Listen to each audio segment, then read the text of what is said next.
Chiefs in Super Rugby Aotearoa, 1 point winners over the table-topping Crusaders, 26-25.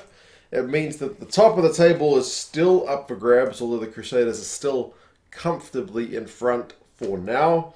We'll go through some of the key events, the stats, and how this leaves the log looking at this point. But man, 26-25, very entertaining game, good crowd. Seemed to be a pretty bloody good atmosphere, and we've had a few people come out and say that the atmosphere was absolutely pumping. So that's really good to see, man. Like the Chiefs losing run last year meant that maybe the fan support wasn't there, but on the back of this winning run, people really got out to support their team, which is fantastic to see. That being said, they got there to see the Crusaders open up with a try to fire Ganuku early. Crusaders did the Crusaders thing, going like 11 phases. Moana kicks the conversion 7-0. DMAC, though, kicks a couple of penalties to make it 6-7 after about 20 minutes. So it's not kind of too helter-skelter at the start. Both sides having chances but unable to really get on top. Interestingly, on 23 minutes, bold call from the Chiefs to use their captain's challenge for an obstruction call. Like you'd usually save the challenge for something really like big foul play or a missed like forward pass or something. A key game-breaking decision, but it was the right call. It was a pretty mild obstruction call, but couldn't strange with a little wee bit of obstruction. And a few minutes later, that leads to the Chiefs getting a penalty to go 9-7 in front. So it's the first lead change of the game. That being said, from the kickoff, the Chiefs concede a penalty. Crusaders back in front with a penalty 10-9. Second lead change of the game.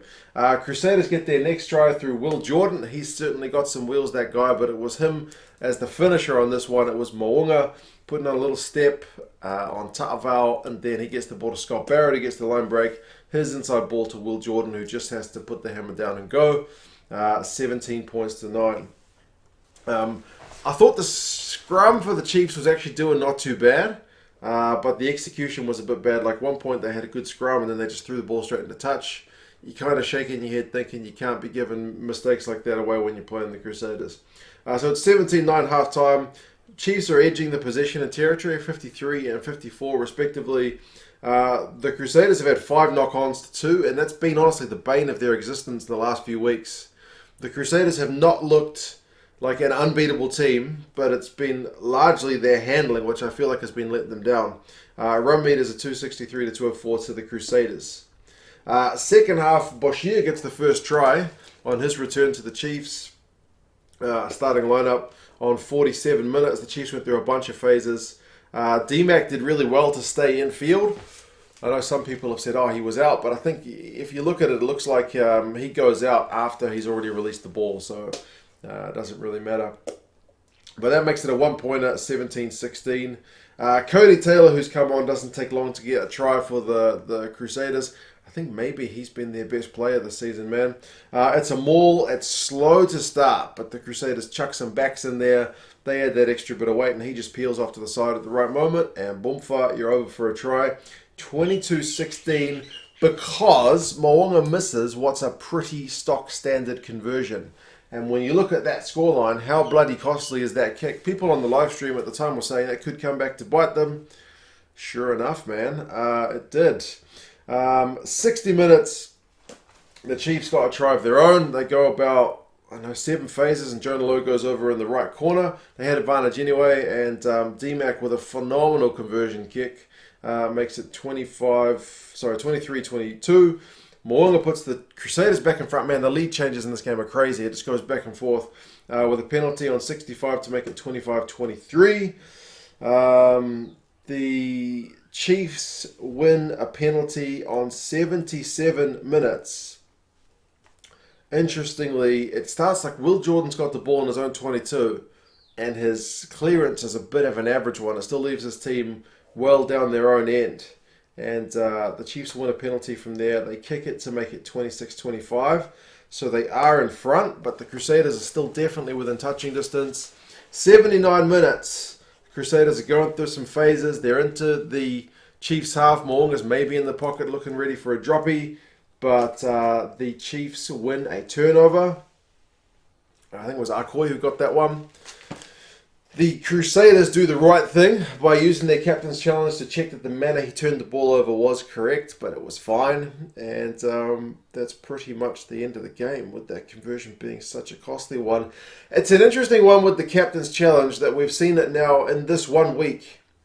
We've seen the Blues, the Highlanders, and the Crusaders essentially throw their captain's challenge at some kind of last ditch. If we don't win this, then the game's pretty much going to be over effort. Although the Highlanders one didn't actually end up being a game breaker. It was for them trying to stay ahead. But yeah, that seems to be a trend. And I feel like we're going to see more of that. So if teams are looking stuffed and they need to just, it's their last chance, they're just going to throw a captain's challenge at it. Which kind of sucks. Because that's not what it's there for, but it's the way teams are definitely going to use it. So yeah, I think of the 4 captain's challenges we saw this week, only one was given, and that was the Chiefs one, which was a pretty innocuous one overall. Yeah, they were checking the manner of the turnover, but it was fine. Final stats, man. The Chiefs actually dominated, second half especially. Run meters 491 to 410, possession 61, territory 62. So the Chiefs dominating. The Crusaders tackle percent is 81%. For them, that's bloody low. Really, really low. The Chiefs made them pay, man. Usually the Crusaders' tackling percentage is way higher than that. The Chiefs were at 88, which is usually where the Crusaders are at. Only like 7% difference, but 90's phenomenal, 80's getting bad. Just the way it goes. Clean breaks, 9-2 to the Chiefs. Defenders beaten 39-13 to the Chiefs. They probably should have won by more if you just look at the numbers alone. Somehow, turnovers conceded. The Crusaders, with only 39% possession, managed to concede more turnovers. 15-13. So, yeah, penalties conceded is 9-7, so not too different, with 2 more conceded by the Crusaders. And importantly for the Chiefs, their line-out was operating at 100%. It had been a real area of weakness for them in this competition, but against the Crusaders, they managed to hold firm. Individuals, Will Jordan's got 157 run meters, but interestingly, no defenders beaten. He had a couple of kind of half breaks, but they still managed to bring him down. Usually that guy is a lot more dangerous, but he does have that clean break where he scores the try. ALB finishes with 4 defenders beaten, 78 run meters, and a clean break of his own. Coy makes 12 out of 14 tackles. Ethan Blackadder makes 16 out of 17. He's a proper unit in himself. So yeah, crazy, crazy game. Heaps of lead changes. Great win for the Chiefs, to be fair. Like I said, the Crusaders are still on top. They've got a 5-2 record. They're on 23 points. The Chiefs are at 4-2, so they've got a game in hand. And they're on 16 points. So even with that game in hand, if they pick up 5 points, they are still going to be behind the Crusaders. So essentially, the Chiefs need the Blues to do them a favour. The Blues go to Christchurch next week. And take on the Crusaders. Based on the Blues form, I wouldn't be holding my breath, but the Chiefs, they need the Blues to do it for them. Interestingly, the Blues probably would have rather the Crusaders win this one, because this means the Chiefs pass the Blues. The Blues are now in third with 3-3. The Highlanders are in 4, 3-4, and the Hurricanes are fifth with 1-5. So 23 points, 16, 15, 14, and then 6. Interesting times. Like I said, the Blues will travel to Christchurch to play the Crusaders. The Chiefs are at home to the Hurricanes, so they can't afford to slip. Remember, we saw the Highlanders' performance levels kind of drop after beating the Crusaders. It's a big deal to beat the Crusaders, but you've still got to keep playing.